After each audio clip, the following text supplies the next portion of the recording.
Eto nga pala ako every morning. Yan. Ngayon napaga po ang aking gising. Kahit wala akong amo. Yan po. Titingnan ko yung oras, kung anong oras. Na hindi ko nilagay yung kung anong oras ako gigising ngayon, pero napaga ako ng gising. Yan. Actually 7:45 na. Ayan. Ayan. Mag-inat-inat muna bago ko bumangon. Ganyan ako pag nagising. Marami pang cheche-pureche bago ako bumangon. Ayan.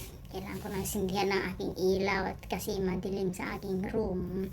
At tayo mag-ponytail ng buhok at mahaba na. Bakit dalawa? Ayan. Bakit naulit yung pagpapunitin?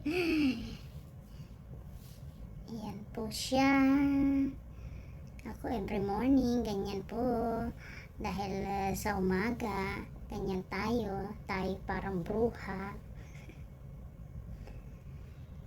Tutupoy ko rin na aking blanket na napakatagal na ilang taon na, pero gustong gusto kasi malambot siya. Ilang taon na rin yung blanket ko na yan. Nagamit. Napakaliit. Dahil maliit din ako, maliit din ang aking blanket. So ayan, bago ang lahat, inom muna tayo ng mainit na tubig.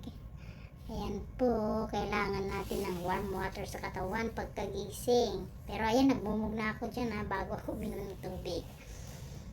Nakakaisa o isa't kalahati or dalawa akong baso kada umaga. Para tayo maging healthy at iwas sakit din. Ayan. Yan, 1.5 lang na tubig ang nainom ko ngayong araw. Tapos ayan, mag muni-muni, tapos tsaka maliligo. Yeah, tara. Ayan, tapos na rin ako naligo dyan. Walang kasuklay-suklay ang aking buhok kasi tayo kulot. Ganyan lang po ako tuwing umaga, walang suklay. Tapos, syempre, hahanapin natin ang ating alaga na nag-aantay na siya. Hello, good morning, Bailey. Ayan siya. Nag-aantay yan hanggang sa ako'y magising. Hindi niya ako ginigising. Tapos ngayon, bigyan natin siya ng pagkain. First of all, pagkain at saka tubig niya. Para siya hindi magutom. At ako naman, magpapakulo ako ng 2 itlog para sa aking breakfast mamaya. Yan, pakulo lang ako konti. Tapos, off ko na rin.